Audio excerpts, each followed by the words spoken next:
Takže vítajte v ďalšej epizóde podcastu Keci k veci s fyziomamou. Privítajme aj našich hostí a moju spolupracovníčku Niku, ktorá sa stala len nedávno dvojnásobnou maminou. Magistru Romanu Kopčíkovú, ktorá je vyštudovaná pôrodná asistentka a čerstvo, aj vyštudovaná psychologička. A ona nám dneska porozpráva, alebo teda nadviaže na našu tému s Nikou, pretože Nika nám ešte neporozprávala jej pôrodný príbeh. A ja, ako samozrejme žena zvedavá, som zvedavá, že ako jej to nakoniec dopadlo, keďže ak ste počúvali naše predchádzajúce časti, tak už viete, že Nika sa snažila naposledy robiť rôzne techniky na to, aby už porodila, pretože nechcela prenášať.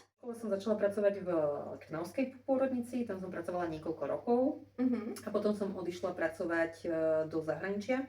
Môžeme povedať aj kde?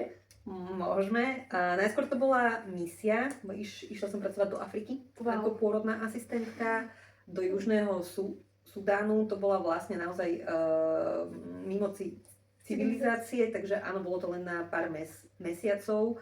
Bolo to fantastické, bola to naozaj krásna skúsenosť, nie ľahká, ale naozaj krásna. Fakt, akože mne to veľmi veľa. Ja rozhodne vždycky vravím, že Afrika rozhodne dala viacej mne ako ja Afrike teda. Dalo ti to aj takú skúsenosť, že predsa tuto ešte možno 10 rokov dozadu tie ženy rodili len v jednej polohe.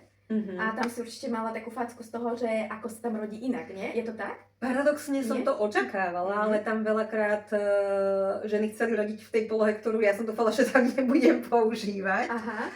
Pretože to tam bolo dovezené akože práve akože tá moderná medicína. Ale nie, boli tam aj ženy, ktoré takým spôsobom nerodili a ja som im povedala, že to je absolútne v pohode, že proste nemusia ísť do tejto pozície, ale potom veľakrát zostávali tým pádom doma aj, že proste, lebo tam sa do nemocnice chodilo skôr len pri tých akutných záležitostiach. Aha, takže tam skôr rodia doma, ale keď je nejaká komplikácia, tak dojdu vlastne do tejto nemocnice, kde sa bola ty. Potom som odišla do Saúdskej Arabii pracovať vlastne na rok. A tam zase to bolo iné. Tam to bolo o peniazoch, to bolo o luxuse, o najnovších moderných technológiách, mramor všade proste, nie, to bolo proste, áno, Afrika bola... Ale to máš úplne dva iné svety. Absolútne odlišné, to bolo, jak keby som došla do Wakandy proste, hej, keď si predstavíš všetko moderné, tak tam to bolo proste. Ale to zaobchádzanie so ženami tam bolo veľmi pre mňa náročné. Neviem tak dobre predstaviť, že keby ženy sú tam tak tovar, by sa to tak dalo povedať, alebo že ako nerešpekt pri tom pôrode. Absolútne. Miestami mi to hraničilo so zneužívaním. Akože je to paradox, že majú tam všetko, majú tam luxus, ale že nám sa tam proste... Ale to neznamená, že je to OK, to, čo sa deje tu. Hej? To by som tým nerada naznačila. Nie, rozhodne sa veci musia zmeniť aj tu a ja som veľmi rada, že sa ženy hlásia a že naozaj idú do popredia, lebo to, že sa to u nás mení, je vlastne len vďaka ním za mňa. Áno, určite, že len keď sa to začne od nás riešiť, tak naše dcéry sa budú mať možno lepšie pri tých pôrodoch. Zažila pôrody, kedy sa žena doslova keby zasekla a nebol na to reálne nejaká úplne že fyziologická záležitosť, ale aj tak sa to tam všetko zastavilo. A naozaj to tam tá hlava dokáže robiť. Hej? Ale to je zaujímavé, lebo vlastne my ako fyzioterapeuti si teraz konečne smerujeme aj k urogynekologickej fyzioterapii. Že sa snažíme tie ženy pripravovať fyzicky na ten pôrod, alebo na to dýchanie, alebo tak. Snažíme sa ich pripravať na to, ako manipulovať s tým bábätkom, ako vlastne robiť tú starostlivosť možno lepšie, kvalitnejšie a tak. Ale vlastne na tú psychológiu asi nie sme úplne tí právi, takže na to možno práve toto tvoje prepojenie, že tá pôrodná asistencia, tá psychológia. Aj keď už teraz poznám aj veľa urogynekologických fyzioterapeutiek, ktoré si zároveň robia, že somatopsychológiu a že vlastne prepájajú to fyzičnosť tým psychologickým. Ja som sa tam ešte nedostala, sa priznám, ale je mi to veľmi sympatické. Takže ako tá psychická nálada tej matky, alebo to psychické rozpoloženie vlastne vplýva aj na tú bábätko. Veľmi, to je dokázané už aj vedecky, že vlastne matka tvorí určitý základ osobnosti už v tehotenstve. Anamnéze, keď sa stretneme prvýkrát s rodičom a ideme riešiť vlastne bábätko, tak už v tej anamnéze ja mám vlastne otázky na tehotenstvo. A mám tam aj takú otázku, že zažili ste nejaký stres, alebo nejakú traumu, alebo niečo. A tie ženy niekedy tak na mňa pozrú, že ako na čo mi to je.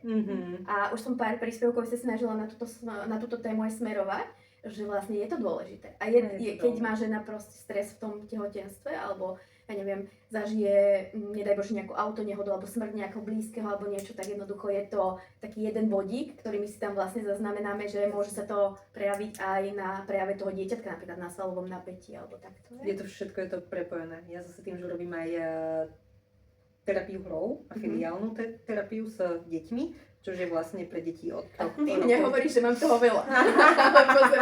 Áno. Takže hej, ja mám aj na toto vlastne spravený výcvik a robím to už nejakú tú chvíľu s tými deťmi a vždycky sa vlastne rodičov pýtam aj na tehotenstvo a presne na toto isté, čo aj ty. Akým spôsobom tehotenstvo prebiehalo, samotný pôrod, pretože presne potrebujem vedieť, či tam boli nejaké stresové situácie, aký ten pôrod bol, aj cez tú obyčajné to fyzické, hej, nielen cez to emocionálne, aj keď ženy toto presne nechápu to prepojenie, že prečo. Ale potom sa pýtam aj na samotný ten prvý vývin toho dieťaťa, hej, aj na obyčajné štvornožkovanie ako také, pre mňa ako pre psychológa, veľmi dôležité, či tam prišlo k prepojeniu tých hemisfér, hej. Čože presne, jak si ty povedala, to fyzické a to psychické je extrémne prepojené už od začiatku. Lebo sú nemocnice, ktoré naozaj možno nie je treba oslovovať žiadnu porodnú asistentku, keď tá nemocnica poskytuje adekvátny štandard. A sú nemocnice, kedy naozaj sa žena možno viacej bojí, lebo vie, že to zaobchádzanie tam nie je úplne také, jak by malo byť. A preto ten pocit bezpečia jej dáva to zazmluvnenie si, či už porodnej asistentky, či už lekára, či kohokoľvek. Som robila akurát výskum v rámci psychológie a presne tam bola vlastne tá položka zazmluvnenia si nejakého personálu. Tam to bol lekár, pôrodná asistentka alebo aj dula. Prečo tie ženy do toho šli? Vždy len z pocitu bezpečia. To veci, keď ja už nevládzem a už sa neviem proste za niečo byť v úvodzovkách a že vlastne by som očakávala tak, že ten manžel je predsa ovplyvnený tým strachom. Ten to partner, tým, že nevie presne, čo je ešte v poriadku a čo nie, a ešte vidí svoju kričiacu ženu, tak to na ňo podľa mňa pôsobí úplne stresujúco, že vlastne nevie tej žene možno adekvátne tak pomôcť. Že preto by som si predstavovala, že ty alebo nejaká sprevádzajúca osoba takáto kompetentná, tak tam bude možno lepší ten oporný bod. Dve osoby, čož je super, lebo ja keď tam naozaj idem, partner je vždycky proste tým, neexistuje, aby mi tam partner sedel a tváril sa, že tam proste nie je, hej. Preberáte aj dýchanie napríklad? Áno, normálne si tam nácvik robíme. Nejde mi o to, aby presne vedeli dýchať, ja neviem, nejakým zázračným spôsobom. A dokonca ja im ukazujem aj viacero spôsobov dýchania, nech si v kľude vyberú to, čo im vyhovuje, pretože nie všetkým vyhovuje všetko, ale hlavne, aby mi nespadli do takého toho prekysličeného dýchania, že ten pôrod proste zaskočí. Ja som aj mňa sám zaskočil. Že nikto ťa na to nepripraví vlastne teoreticky. Úplne v podstate nie, hej. Aj keď ty si porodná asistentka, ale aj mňa samú zaskočila. Ja si pamätám, keď som telefonovala so svojou dulou vtedy a ona mi presne hovorila, ale spomal v tom dýchaní, že áno, spomalím. Mala som dulu na telefóne. Áno, mala som dulu na telefóne. Ako to nakoniec dopadlo? Tak teda tie posledné dni pred tým porodom som už bola riadne nedočkavá. Pre mňa boli tie dni ako týždne ako mesiace. Doma som už mala všetko umyté, 3-krát umyté okná, kuchyňu, kúpeľňu, všetko už bolo vybišťané. Ty si bola tak v pohode vlastne, ale už asi tie posledné dni boli také nepríjemné. Akože ja som bola netrpezlivá, ale myslím si, že to sme aj spomínali v predchádzajúcich dieloch, že mňa dosť zamestnávala tá terka. Už nechcela mať vyvolávaný pôrod ako ten prvý. A že keď by sa to reálne stalo, vieš, že nestalo sa to teraz, ale že ty vlastne aj ten druhý si ti museli nakoniec vyvolávať a že ako ty potom ukludňuješ tie ženy, keď vlastne ten ich pôrodný plán není dodržaný, alebo teda, že sa tam proste pokašľú tie veci. Ak viem, že nejaký takýto strach žena má, už pred pôrodom samotným, to sa mi stalo pri jednej žene, že vyslovene ju to strašne bloklo k tomu druhému pôrodu a tiež sa jej vlastne nespúšťala, ja som furt nevedela vlastne prečo, až sme sa reálne dostali k tomu, že z čoho sa vlastne bojí. A dostala to všetko von zo seba, povedala mi to veľa, áno, veľa plakala, veľa to, ale reálne sa za 2 dní spustil pôrod. Hej, že preto je tam tá psychika, proste niekedy tam tá hlava, preto aj tá kraniosakrálna niekedy proste dokáže veľmi dobre presne. To presne došlo aj pri tej kraniosakrálnej terapii, že jak sa so mnou ľudská aj rozprávala popri tej kraniosakrálke, tak sme preberali aj jej pôrodný príbeh a postupne a presne došlo potom na záver k tomu, že som si hovorila, alebo aj jej som hovorila, že mne už je to všetko jedno, že aj keby mal byť vyvolávaný, že proste zase nebol taký zlý, aj keď bol vyvolávaný, že to dopadlo veľmi dobre a nejaké veľké zásahy sa tam nediali, že nech už si robia čo chcú, že nech to dopadne akokoľvek, tak mi to bude akože jedno, aj keď bude vyvolávaný, tak možno došlo tiež aj k takémuto pričineniu. Áno, že som to dostala zo seba. Niekedy to stačí na to, aby sa zrazu uvoľnilo a pustilo to, čo sa má. On je to reálne o hormónoch, hej, akože psychológia je sama o sebe veda, pretože je tam veľmi spätá s hormónami a pôrod bez hormónov neexistuje, hej. Vyvolať pôrod spolu s Tereskou na ihrisko. Večer, ako sme sa vrátili domov, osprchovali sme sa, išli sme si ľahnúť do postele a vlastne okolo 9:00 mi začali kontrakcie. Večer. Áno, večer. A myslím si, že aj Tereska akože niečo pociťovala, nemyslím tým nejakú moju bolesť alebo niečo, ale možno to, že niečo sa deje, niečo iné, že niečo prichádza, lebo akorát tú noc ani zaspať, ani zaspäť som nemohla uspať.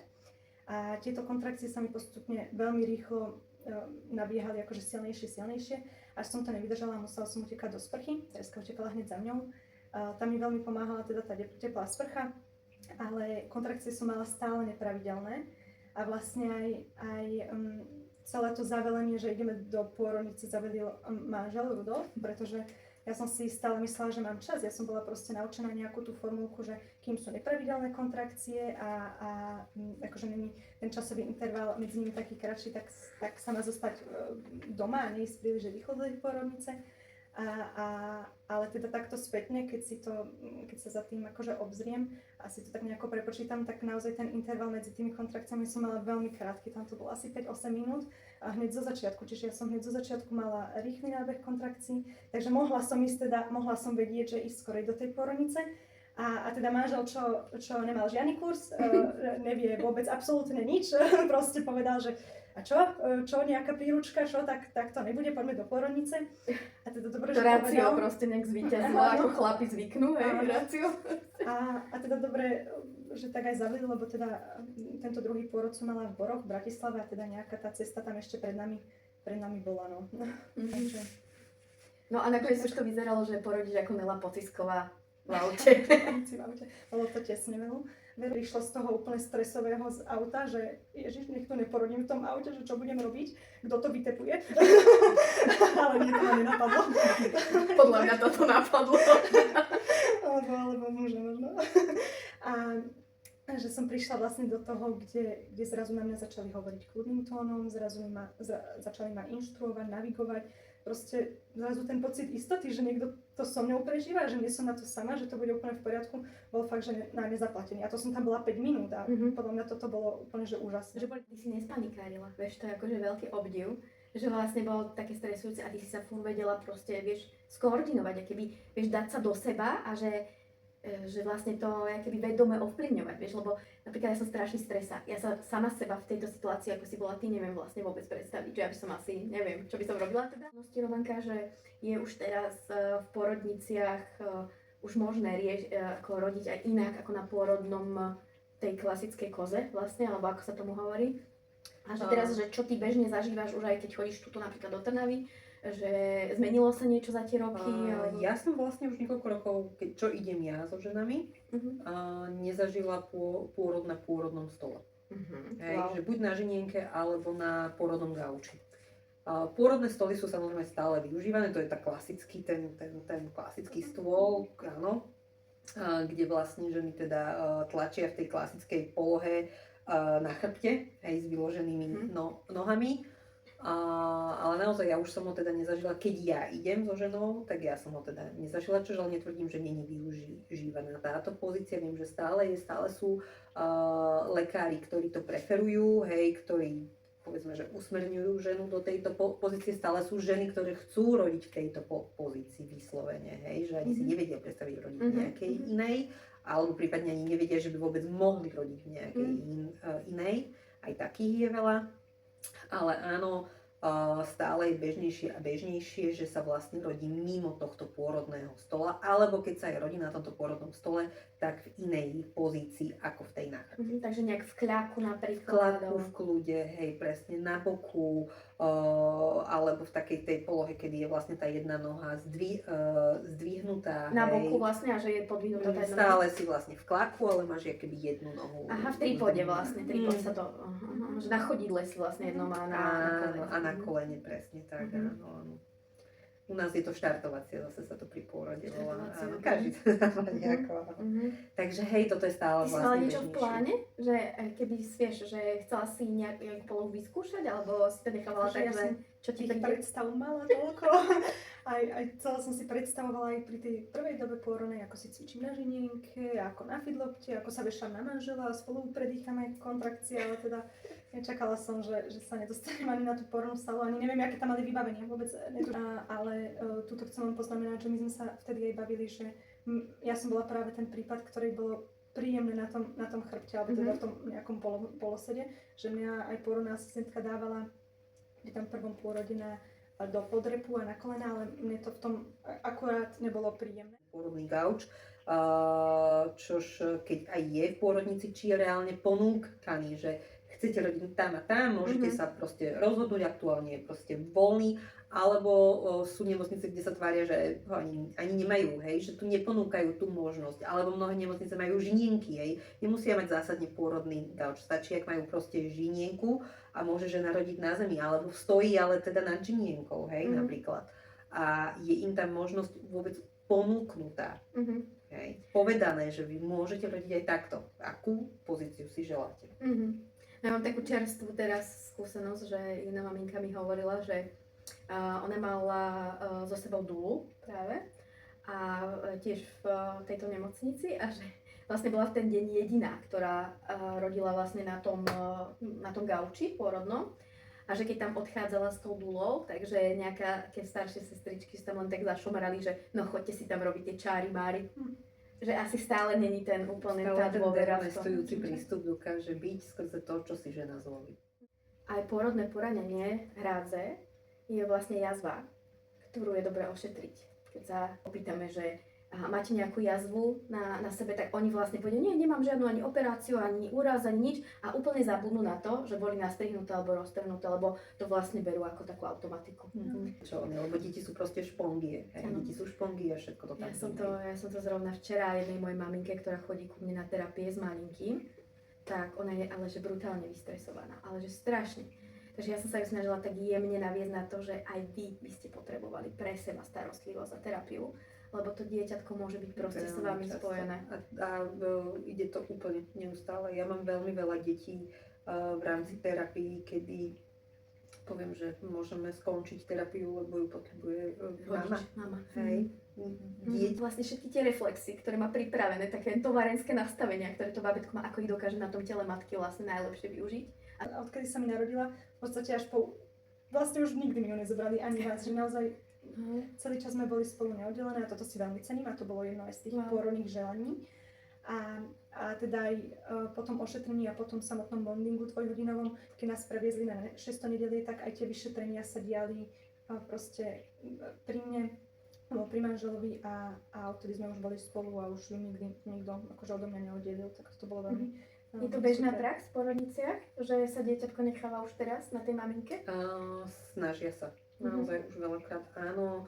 Nemôžem povedať, že by to bolo 100% pravidlo a ideme od nemocnici k nemocnici. Dokonca by som povedala, že od personálu k personálu, hej, kto má službu. Ale viem, že už v mnohých nemocniciach sa naozaj snažia, alebo to aspoň nejakým spôsobom sa to posúva, hej, že je to stále lepšie a lepšie. Ideálna prax je taká, že presne dieťa nie je vlastne oddelené od matky, že vôbec. Že vôbec. A mami, ktoré zažili aj jedno, aj druhé, predpokladám, že aj ty si to zažila, že pri prvom pôrode si bola oddelená na nejaký čas a pri druhom, že vôbec.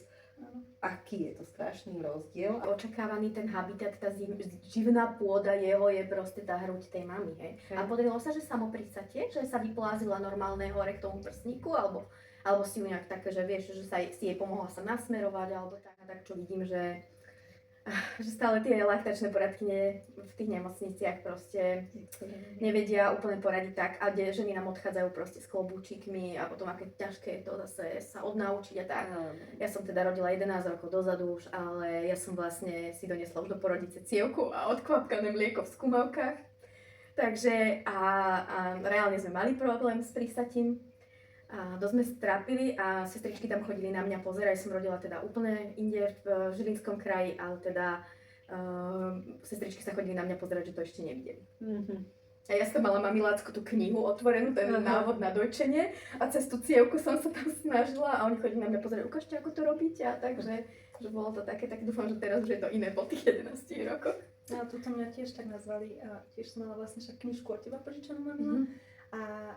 Ale to bolo tu v Trnave pri tom prvom pôrode, alebo po prvom pôrode a tam presne som si bola vypýtať cievku alebo že striekačku, lebo teda hneď chceli dávať umelé mliečko a fľašku a ja som prišla teda, že dobre, lebo už ma tak zneistili, že či to dobre robím, že dobre, tak poďme to vyskúšať, ale či nemôžeme radšej cez tú cievku alebo s tou striekačkou a presne no ja tu takéto experimenty a takéto výmysly skúšať nebudem a tak, takže tiež som došla k veľkému odmietnutiu, ale teda tam nakoniec ona prišla s tou fľaškou a Tereska našťastie ju úplne odpísala, že to ja teda nebudem si dávať takú fľašku, tak ja som bola úplne spokojná a nebola vyhľadovaná, ako mi hovorili a mlieko som mala, aj keď mi hovorili, že nebudem mať nikdy mlieko.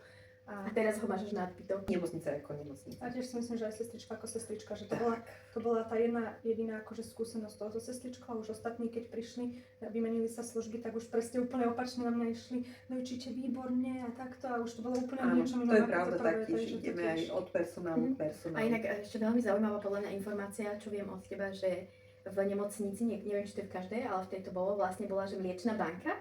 A že vlastne keď si mala nadbytok toho mliečka na začiatku, tak si mohla vlastne darovať a tým pádom pomôcť iným ženám, ktoré možno nemali tú laktáciu až tak ideálnu. Áno. A to, podľa mňa to dojčenie je tak prínosné aj pre tú mamu, aj pre to dieťa, aj uľahčujúce podľa mňa na jednej strane pre tú mamu. Aj finančne. Aj finančne, keď sa to tak vezme. že by proste stálo za to tie mamy to v tom podľa mňa viac podporovať. A určite na tie ženy je dávaný také veľa toho, hej, že choď za takou poradkyňou, choď za fyzioterapeutom, choď za tou a tak, ale to dojčenie je také, že podľa mňa by mali investovať aj akože v týchto štátnych nemocniciach práve do kvalitných laktačných poradkyň.